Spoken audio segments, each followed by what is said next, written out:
আসসালামু আলাইকুম। কেমন আছেন? আমি ভালোই আছি। আপনাদের সবার দোয়ায় ভালো আছি। এই ভিডিওটা আগেই করছিলাম, আসলে মন আর ওইরকম ভালো না থাকলে না কোনো কিছু করতে ইচ্ছা করে না, ওইভাবে সফল হইতে পারি না, কিছু না। সফল বলতে কি, কেন দেখে না কেউ কে জানে। যাক, যখন যার ইচ্ছা সে দেখবে।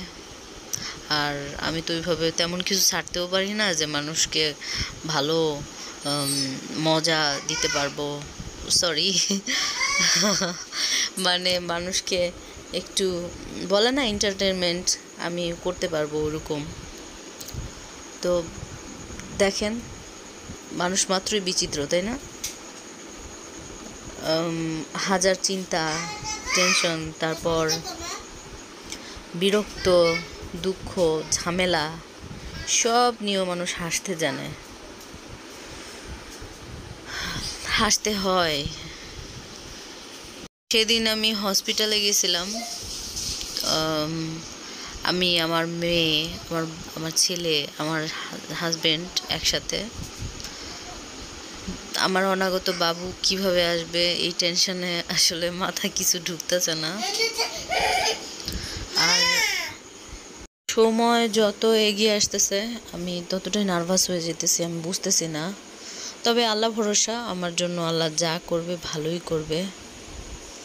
আমি এখন অনেক সময় টেনশনে ঘুমাইতেও পারি না, প্রচণ্ড চিন্তা হয় আমার, আসলে কিভাবে আমার দিন পার হবে,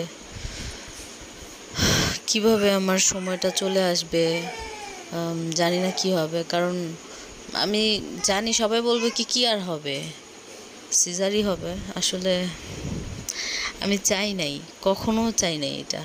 ফার্স্ট টাইম তো বুঝতে পারি নাই।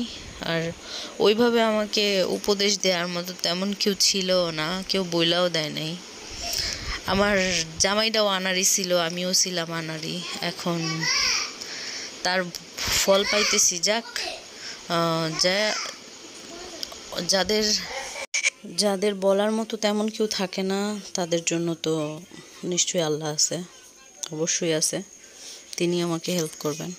তো হসপিটালটা নতুন ছিল আর কি, নতুন না পুরাতনই, বাস ট্রান্সফার করছে এটা, এজন্য এখনও অনেক কিছু তৈরি হয় নাই। কিন্তু লোকজন ভালোই ছিল। সাভারেই একটা হসপিটাল এটা। বলে দিছে কি, আমার মানে যে ডেট দিছে তার থেকে 2-3 সপ্তাহ আগেই সিজার করায় ফেলতে হবে, এই আর কি। তো রিপোর্ট কার্ডটি বের করলাম, দেখলাম। আর এইদিকে যে কেবিন টেবিন ছিল, এটা কেবিন না, এটা বাইরেই ছিল আর কি। তো আমার মেয়েটা আসলে তখন জ্বর ছিল বেচারির, আমার খুব খারাপ লাগতেছিল। একদিকে নিজের চিন্তা, আরেকদিকে বাচ্চার চিন্তা। ওদের কিছু হইলে আসলে আমার মাথাটা খারাপ হয়ে যায়, জানি না কেন। এটা কি আমার কোনো প্রবলেম নাকি? হ্যাঁ, সব মায়েরই হয়, কিন্তু আমি একটু বেশি কেমন জানি পাগল ছাগলের মতো শুরু করে দিই, মানে ভিতরে ভিতরে আর কি, বাইরে বুঝতে দিতে পারি না, নিজেকে কিছুতেই শান্ত রাখতে পারি না যে না ইনশাল্লাহ ঠিক হয়ে যাবে, আল্লাহ ভরসা। কেমন জানি লাগে আমার। আর আমার ব্লাড নিতেছিল, অনেকগুলি টেস্ট ছিল, আর ওজনও বেড়ে গেছে আমার।